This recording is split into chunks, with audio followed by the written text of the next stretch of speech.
Persons who are competent to testify, व्यक्ति जो साक्ष्य देने के लिए सक्षम होते हैं। तो दोस्तों, इंडियन एविडेंस का सेक्शन 118 यही बताता है कि कौन व्यक्ति हैं जिन्हें साक्ष्य देने के लिए बुलाया जाता है या वो खुद साक्ष्य देने के लिए आते हैं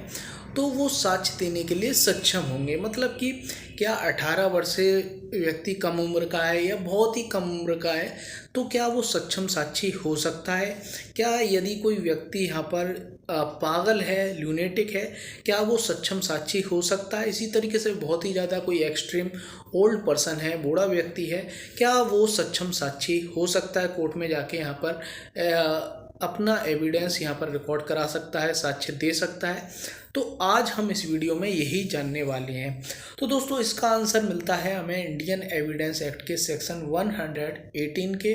जो जिसकी हेडिंग है हु मे टेस्टिफाई, कौन साक्ष्य दे सकता है। मतलब यही है, ये सेक्शन बता रहा है कि सक्षम साक्षी कौन होता है, who are the competent to testify, who are competent to testify, यही ये सेक्शन 118 बताता है। और इसमें स्पष्ट तौर पर कहा गया है कि कोई भी उम्र का व्यक्ति हो, यदि वो क्वेश्चन को समझने के लिए वो समझ सकता है क्वेश्चन को और उसका यहाँ पर युक्ति युक्त यहाँ पर रैशनली उसका आंसर दे सकता है, रीजनेबली आंसर दे सकता है, जैसे कि एक समझदार व्यक्ति देता है, एक जो नॉर्मल बुद्धि का भी व्यक्ति है वो आंसर देता है उसका। जैसे कि उससे पूछा जाए कि आपका नाम क्या है तो वो बताता है मेरा नाम रवि कुमार है, आप कहाँ रहते हो, मैं यहाँ पर इस मकान नंबर में, इस जगह, इस कॉलोनी में रहता हूँ, वो बता देता है। इसी तरीके से आपका इस व्यक्ति से क्या रिलेशन है, आप उस दिन गए थे, तो वो उसका क्वेश्चन को समझता है, उसका उसी उसी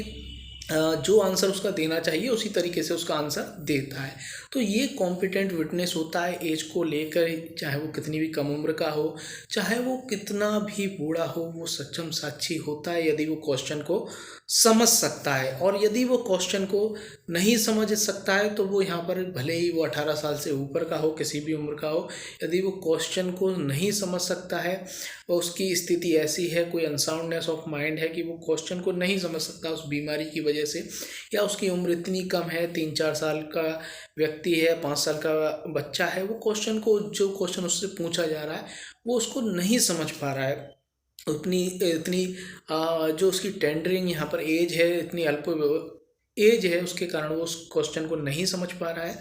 तो ये क्या है, वो सक्षम साक्षी नहीं है। तो सक्षम साक्षी होने के लिए एज का कोई लेना देना नहीं है, यदि वो क्वेश्चन को समझ सकता है। अब बात आती है क्या कि ल्यूनेटिक व्यक्ति, एक पागल व्यक्ति सक्षम साक्षी हो सकता है? तो 118 कहता है yes, he may be competent to testify, उसका साक्ष्य यहाँ पर लिया जा सकता है, वो साक्ष्य दे सकता है, ल्यूनेटिक व्यक्ति है, यदि वो अपने पागलपन का उस पर इतना ज़्यादा प्रभाव नहीं है, जो लूनेटिक व्यक्ति है उस पर इतना ज़्यादा इफेक्ट नहीं है उसका कि वो क्वेश्चन को ना समझ सके, वो क्वेश्चन को समझ सकता है और थोड़ा प्रयास करके वो उसका आंसर देने की कोशिश करता है और आंसर दे सकता है, तो he is a competent to testify, he is competent to testify, वो साक्ष्य देने के लिए सक्षम है, he is a competent witness. तो यही सेक्शन बताता है। और इसमें बात की गई है कि कम व्यक्ति को लेकर कोई यहाँ पर ऐसा नहीं है कि व्यक्ति टेंडर ईयर का है तो वो अक्षम साक्षी होगा, या एक्सट्रीम ओल्ड एज है तो वो अक्षम साक्षी होगा, नॉट कॉम्पिटेंट होगा, या डिसीज वेदर ऑफ बॉडी और माइंड, यदि उसकी बॉडी की, उसके शरीर पे ऐसी कोई चोट है या माइंड की उसे कोई प्रॉब्लम है, डिसीज़ है, और वो उससे उस तो भी वो क्वेश्चन को समझ सकता है, उसका आंसर दे सकता है, तो वो कॉम्पिटेंट विटनेस होगा। अपनी बीमारी का उस पर ऐसा कोई गहरा प्रभाव नहीं पड़ता है कि वो क्वेश्चन को ना समझ पाए, तो वो कॉम्पिटेंट विटनेस होगा। और any other cause of the same kind, यदि कोई अन्य कारण है, तो ये जो कारण है कि उसकी बहुत कम उम्र है, इस कारण वो क्वेश्चन को नहीं समझ पा रहा है, तो वो कॉम्पिटेंट विटनेस नहीं होगा। काफ़ी ज़्यादा एज है उसकी, वो क्वेश्चन को नहीं समझ पा रहा है, उसका युक्त आंसर नहीं दे पा रहा है, तो भी वो कॉम्पिटेंट विटनेस नहीं होगा। और उसे कोई ऐसी बीमारी है, उसे चोट लगी है, या कोई भी शारीरिक चोट है, या मेंटली यहाँ पर कोई प्रॉब्लम है, अनसाउंडनेस ऑफ माइंड है, कोई भी मेंटली प्रॉब्लम है, और जिससे कि वो क्वेश्चन को नहीं समझ पा रहा है, क्वेश्चन के नेचर को नहीं समझ पा रहा है, और उसका युक्त आंसर, रेशनली आंसर नहीं दे पा रहा है, तो he is not a competent witness. और any other cause of same kind, और कोई अन्य कारण है जिससे कोई बीमारी या कुछ भी अन्य कारण है जिससे कि वो क्वेश्चन को नहीं समझ पा रहा है, उसका आंसर नहीं दे पा रहा है, तो वो यहाँ पर कॉम्पिटेंट विटनेस नहीं है। तो यहाँ पर बहुत ही ज़्यादा इसको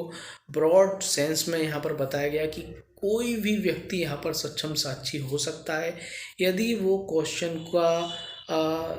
क्वेश्चन को समझ सकता है और उसका आंसर यहाँ पर युक्त युक्त दे सकता है। हम पढ़ लेते हैं एक बार। सभी व्यक्ति साक्ष्य देने में सक्षम होंगे। All person shall be competent to testify, जब तक कि न्यायालय का यह विचार ना हो कि कोमल वयस्क, मतलब कि कम उम्र के कारण, न्यायालय का ये विचार ना हो कि कोमल वयस्क के कारण या एक्सट्रीमली ओल्ड एज के कारण या मन रोग के कारण, कोई शारीरिक रोग के कारण उसे के कारण, या इसी प्रकार का कोई अन्य कारण है, इसी प्रकार के अन्य कारण से वे उससे किए गए प्रश्न को समझने या उन प्रश्नों का युक्ति उत्तर देने में निवारित है, उसका उत्तर वो नहीं दे सकता इसके कारण, तो वो यहाँ पर कॉम्पिटेंट विटनेस नहीं है। और यदि वो दे सकता है आंसर, ये सब चीज़ें बीमारी होने के बाद भी कॉम्पिटेंट है, तो वो आंसर देने के लिए वो रीजनेबल आंसर देता है, तो वो कॉम्पिटेंट विटनेस होगा। तो friends, thank you very much. आपको हमारा ये वीडियो कैसा लगा कमेंट बॉक्स में कमेंट करके ज़रूर बताएं।